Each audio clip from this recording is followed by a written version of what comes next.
എന്തിനാണ് ഈ നോമ്പിന് പ്രത്യേക ഭക്ഷണക്രമം? ഒരു ഭക്ഷണ പദാർത്ഥവും കഴിക്കരുത് എന്ന് വിശുദ്ധ വേദപുസ്തകം നമ്മോട് പറയുന്നില്ല. നമ്മൾ ഈ നോമ്പ് വരുമ്പോൾ പെട്ടെന്ന് നമ്മുടെ മനസ്സിൽ കൂടെ പോകുന്ന ഒരു ചിന്ത മീനിൽ നിന്നോ ഇറച്ചിയിൽ നിന്നോ മുട്ടയിൽ നിന്നോ പാലിൽ നിന്നോ മാറി നിൽക്കാനായിട്ട് പഠിപ്പിക്കുന്നു എന്നുള്ള ഒരു ചിന്ത മാത്രമാണ്. അങ്ങനെയല്ല. നോമ്പ് ഈസ് എ മെഡിസിൻ.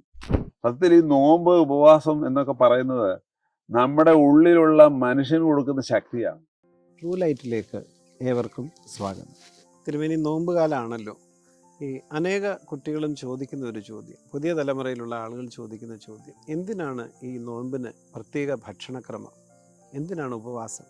മത്സ്യം വേണ്ട, മാംസം വേണ്ട, മുട്ട വേണ്ട, ഇങ്ങനെയൊന്നും ആവശ്യമാണോ? കാരണം ഇന്നത്തെ കാലത്തെ കുട്ടികൾക്ക് ഇതിൻ്റെ ഒരു അനുയോജ്യതയെക്കുറിച്ചൊരു സംശയം അവർ പലരും പ്രകടിപ്പിക്കുന്നുണ്ട്. അതിനെക്കുറിച്ച് എന്താണ് തിരുമേനിക്ക് പറഞ്ഞു തരാനുള്ളത്? ഒരു നല്ല ചോദ്യമാണ് അച്ഛൻ ചോദിച്ചത്. കുട്ടികൾ മാത്രമല്ല, ഇപ്പോഴത്തെ പ്രായമുള്ളവരും ചിലരൊക്കെ ഈ ചോദ്യങ്ങളൊക്കെ ചോദിക്കാറുണ്ട്. പക്ഷെ സഭയുടെ ഒരു ശുദ്ധമായ പാരമ്പര്യത്തിൽ നമ്മൾ കീപ്പ് ചെയ്തു വരുന്ന ഒരു രീതിയാണ് അത്. ഈ ഇന്ന ഭക്ഷണ പദാർത്ഥങ്ങൾ കഴിക്കരുത്, ഇന്നത് കഴിക്കാം എന്നുള്ളത്. നോമ്പ് എന്ന് കൊണ്ട് പ്രധാനമായിട്ട് ഉദ്ദേശിക്കുന്നത് കർത്താവിനോട് ചേർന്ന് ജീവിക്കുക എന്നുള്ളതാണ്. നമുക്കെല്ലാവർക്കും അറിയാം, ഒരു ഭക്ഷണ പദാർത്ഥവും കഴിക്കരുത് എന്ന് വിശുദ്ധ വേദപുസ്തകം നമ്മോട് പറയുന്നില്ല. നമുക്ക് നോമ്പിൽ വർജിക്കുന്ന ഭക്ഷണ പദാർത്ഥങ്ങളും കഴിക്കണമെന്ന് തന്നെയാണ് വേദപുസ്തകത്തിനകത്തൂടെ നമുക്ക് ലഭിച്ചിരിക്കുന്നത്. എന്നാൽ ചില പ്രത്യേക സമയങ്ങളിൽ ഇന്നത് കഴിക്കരുത് എന്ന് മാത്രമാണ് നമ്മോട് പറഞ്ഞിരിക്കുന്നത്. എന്താണ് നോമ്പ്? നോമ്പ് ഒരു മനുഷ്യൻ്റെ ശരീരത്തിനെയും ആത്മാവിനെയും ഒരുപോലെ സൗഖ്യം കൊടുത്ത് ദൈവത്തെങ്കിലേക്ക് കൊണ്ടുവരുന്ന വലിയൊരു ഔഷധമാണ് നോമ്പ്. അങ്ങനെയാണ് നാം നോമ്പിനെ കാണുന്നത്. നോമ്പ് ഈസ് എ മെഡിസിൻ. അതൊരു മെഡിസിനാണ് നമ്മെ സംബന്ധിച്ച്. നമ്മളെപ്പോഴും കൂടുതൽ കഴിക്കുന്ന ഫുഡ് ഏതാണ്? സുറിയാനി ക്രിസ്ത്യാനിടയിൽ കൂടുതൽ പ്രചാരത്തിലുള്ള ഫുഡുകൾ, ഭക്ഷണ പദാർത്ഥങ്ങൾ നോൺ വെജിറ്റേറിയൻ ഫുഡ് കഴിക്കാൻ ഓൾവേസ് നോൺ വെജ് ആണ്. പ്രത്യേകിച്ച് പുതിയ തലമുറ കഴിക്കുന്ന പുതിയ തലമുറ മാത്രമല്ല, പഴയ തലമുറയും അവർക്ക് ഒരല്പം മീനില്ലെങ്കിൽ ഭക്ഷണം ഇറങ്ങുകയല്ല. ഇറച്ചി ഒരാഴ്ചയിൽ ഒരിക്കലെങ്കിലും ഇറച്ചി കിട്ടിയില്ലെങ്കിൽ ഭക്ഷണം ഇറങ്ങിയില്ല എന്നൊക്കെ പറയുന്നത് ഞാൻ എൻ്റെ കുഞ്ഞുനാൾ മുതൽ കേട്ടിട്ടുണ്ട്. അപ്പം ഏറ്റവും ഇഷ്ടമുള്ള ഭക്ഷണ പദാർത്ഥങ്ങളാണ് മീന്, മുട്ട, പാല്, അതുപോലെ ഇറച്ചി ഐറ്റംസ്, ഇങ്ങനെയൊക്കെയുള്ള കാര്യങ്ങൾ. നോമ്പെന്ന് പറഞ്ഞത് എന്താണ്? നമുക്ക് ഇഷ്ടമുള്ള ഇതെന്ന്, അതായത് നമ്മുടെ ശരീരത്തിൻ്റെ ആരോഗ്യത്തിന് വേണ്ടി നമുക്ക് ഇഷ്ടമുള്ളതെന്ന് കരുതുന്ന കാര്യങ്ങളെ നാം ഒന്ന് മാറ്റിവെക്കുന്നു എന്നുള്ളതാണ് നോമ്പ് കൊണ്ട് ഇവിടെ ഭക്ഷണ പദാർത്ഥങ്ങളുടെ കാര്യത്തിൽ ഉള്ള നമ്മുടെ ചിന്ത. നമുക്ക് ഇഷ്ടമുള്ള, ഒരുപാട് ഇഷ്ടമുള്ളതിനെ മാറ്റിവെക്കുന്നത് മാത്രമാണ് ഈ നോമ്പ്. ഒരുപാട് ഇഷ്ടമുള്ളത് ദൈവത്തെ മാറ്റിവെക്കണമെന്നുള്ള അർത്ഥമല്ല പറയുന്നത്. മനുഷ്യരായി ജീവിക്കുമ്പോൾ നമുക്ക് ഈ ഭൂമിയിലുള്ള പല കാര്യങ്ങളോടും കൂടുതൽ ഇഷ്ടമുണ്ട്. ആ ഇഷ്ടങ്ങളെ ഒന്ന് മാറ്റി വെക്കാനായിട്ട് ശ്രമിക്കുക എന്നുള്ളതാണ്. കാരണം നമുക്ക് ഒരാത്മനിയന്ത്രണം ജീവിതത്തിൽ ആവശ്യമാണ്. പരിശുദ്ധാത്മാവിൻ്റെ ഫലങ്ങൾ പറയുമ്പോൾ അതിനകത്ത് ഒരു ഫലം കൃത്യമായിട്ട് നമ്മളോട് പറയുന്നുണ്ട്: ഇന്ദ്രിയ ജയം, ആത്മനിയന്ത്രണമാണ്. നമ്മുടെ ശരീരത്തെ നാം നിയന്ത്രിച്ച് നിർത്തുക, നമ്മുടെ മനസ്സിനെ നാം നിയന്ത്രിച്ച് നിർത്തുക. അപ്പം നമ്മുടെ മനസ്സിനെ നാം നിയന്ത്രിച്ച് നിർത്തുന്നതിന് വേണ്ടിയാണ് നമുക്ക് ഇഷ്ടമുള്ള ചില ഭക്ഷണ പദാർത്ഥങ്ങൾ കഴിക്കരുത് എന്ന് പറയുന്നത്. അത് പഴയകാല പിതാക്കന്മാർ. പക്ഷേ ഇപ്പോഴ് വെറും ഒരു ഭക്ഷണ പദാർത്ഥത്തിൽ മാത്രമല്ല നമ്മുടെ നോമ്പ് നമ്മൾ നിർത്തുന്നത് എന്നുള്ള കാര്യം പ്രത്യേകം ഓർക്കേണ്ട ഒരു പ്രധാനപ്പെട്ട വിഷയമാണ്. എപ്പോഴും നമ്മൾ ഈ നോമ്പ് വരുമ്പോൾ പെട്ടെന്ന് നമ്മുടെ മനസ്സിൽ കൂടെ പോകുന്നൊരു ചിന്ത മീനിൽ നിന്നോ ഇറച്ചിയിൽ നിന്നോ മുട്ടയിൽ നിന്നോ പാലിൽ നിന്നോ മാറി നിൽക്കാനായിട്ട് പഠിപ്പിക്കുന്നു എന്നുള്ള ഒരു ചിന്ത മാത്രമാണ്. അങ്ങനെയല്ല. അതുമാത്രമല്ലല്ലോ, ഈവൻ മൊബൈൽ അഡിക്ഷൻ ആയിരിക്കുന്നവർ, മൊബൈൽ കൂടുതൽ ഉപയോഗിക്കുന്നവർ മൊബൈലിൽ നിന്ന് മാറി നിൽക്കാനായിട്ട് വർജനം, ആബ്സ്റ്റിനൻസ് ആണ്.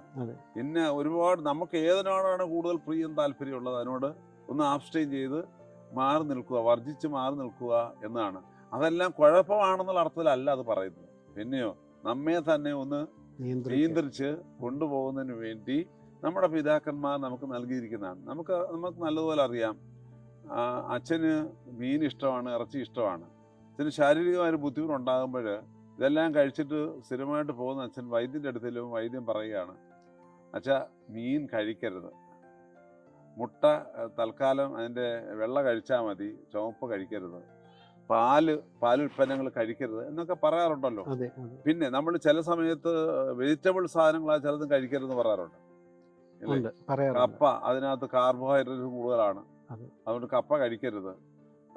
അത് എന്തുകൊണ്ടാണ് പറയുന്നത്? അച്ഛൻ്റെ ശരീരത്തിലെ അവസ്ഥയെ മനസ്സിലാക്കുന്ന ഡോക്ടർ നൽകുന്നതായ ചില നിർദ്ദേശങ്ങളാണ്.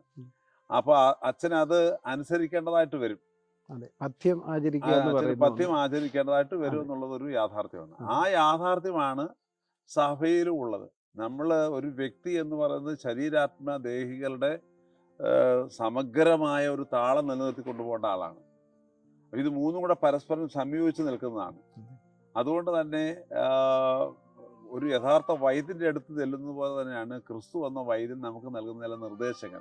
ചിന്തിക്കേണ്ട മറ്റൊരു കാര്യമുണ്ട്. യേശു ക്രിസ്തു എന്ന ദൈവം, മനുഷ്യനായ ദൈവം 40 ദിവസം 40 രാവും 40 പകലും ഉപവസിച്ചു. ഇറച്ചിയും മീനും മാത്രമല്ല ഒഴിഞ്ഞത്, സർവഭക്ഷണവും ഭക്ഷണപാനീയങ്ങൾ വെടിഞ്ഞു. 40 ദിവസം കംപ്ലീറ്റ്ലി നോമ്പ് നോറ്റതായിട്ടാണ് വിശുദ്ധ വേദപുസ്തകം നമ്മോട് പറയുന്നത്. അത് മനുഷ്യനായ ദൈവമാണത് ആചരിച്ചെന്ന് ഓർത്തോണം. അദ്ദേഹത്തിന് നോമ്പിന്റെ ആവശ്യം ഇല്ലാത്ത ഒരാളാണ്. എന്നാൽ ദൈവം മനുഷ്യനായി കഴിഞ്ഞപ്പോൾ മനുഷ്യന്റെ ബലഹീനതകളെ കൃത്യമായി മനുഷ്യനിലൂടെ തന്നെ മനസ്സിലാക്കി കൊടുക്കുക എന്ന ഒരു വലിയ നിയോഗം അവിടെ മനുഷ്യാവതാര പ്രക്രിയയിലുണ്ട്. അത് വളരെ കൃത്യമായിട്ട് കർത്താവ് നമുക്ക് വേണ്ടി ചെയ്തതാണ്. നമ്മോട് താതാത്മ്യപ്പെടുന്നു എന്ന് പറയുന്നൊരു കാര്യമാണ്. അവിടെ വെജും നോൺ വെജും ഒന്നും അല്ല വിഷയം. സുറിയാനി ക്രിസ്ത്യാനികൾക്ക് മാത്രമല്ല, ക്രിസ്ത്യാനികൾക്ക് ആകമാനം ഏറ്റവും കൂടുതൽ ഇഷ്ടമുള്ള ഭക്ഷണ പദാർത്ഥങ്ങളാണ് നമ്മൾ ഈ വർജിക്കുന്ന ഭക്ഷണ പദാർത്ഥങ്ങൾ. ചില വെജിറ്റബിൾ ഭക്ഷണ പദാർത്ഥമാണ് കൂടുതൽ ഇഷ്ടമെങ്കിൽ അതും വർജിച്ചോളാനാണ് നമ്മുടെ പിതാക്കന്മാർ പറയുന്നത്. കീഴ്പ്പെടുത്തുന്ന ശീലങ്ങളിൽ നിന്നും നമ്മളെ സ്ഥിരമായി നാം എന്തിനോട് കൂടുതൽ താല്പര്യം കാണിക്കുന്നുവോ അതിൽ നിന്ന് മാറി നിന്ന് നമ്മെ തന്നെ നിയന്ത്രിക്കണം. ചിലപ്പോൾ നമുക്ക് ലഭിക്കാതെ വരുമ്പോഴും ജീവിക്കണമല്ലോ, ലഭിക്കാതെ വരുമ്പോഴും ജീവിക്കണം. ലഭിക്കാതെ വരുമ്പോഴും ജീവിക്കണമെന്നുണ്ടെങ്കിൽ ചില സമയത്തൊക്കെ നോയും കൂടെ എസിനോട് ചേർന്ന് പറയേണ്ടത് ആവശ്യമാണ്. എപ്പോഴും എസ് മാത്രം പറഞ്ഞു പോയാൽ നമുക്ക് വളർച്ച ശരിയാവുകയില്ല.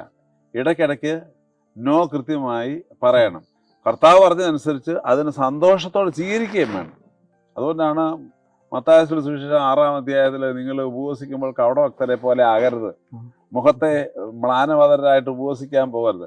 അത് ഈ ഭക്ഷണ പദാർത്ഥങ്ങളുടെ വാഞ്ചയിൽ മാത്രം ആരാണ്ട് പേടിച്ച് ചെയ്യുന്ന ഒരു പരിപാടിയായിട്ട് കാണുന്നതുകൊണ്ടാണ് അങ്ങനെയുള്ള ചിന്തകൾ മ്ലാനവതനൊക്കെ ഉണ്ടാകുന്നത്. നമ്മുടെ പിതാക്കന്മാർ വളരെ ശക്തമാണ്. Fasting is A feasting season എന്നാണ് പറയുന്നത്. ആത്മാവിന്റെ ഉത്സവമാണ്. ഫീസ്റ്റിംഗ് ഓഫ് ദ സോൾ എന്നാണ് സഭാപിതാക്കന്മാർ കൃത്യമായിട്ട് പറയുന്നത്. ആത്മീയ സന്തോഷം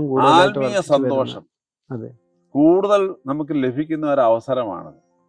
നമ്മൾ ഭൂമിയിൽ ജീവിക്കുമ്പം എന്തെല്ലാം ന്യായം പറഞ്ഞാലും നമ്മൾ ജീവിക്കുന്ന ഒരു പോരാട്ട ജീവിതമാണ്, ഇല്ലേ? അത് പലതരത്തിലുണ്ട് ആ പോരാട്ടം.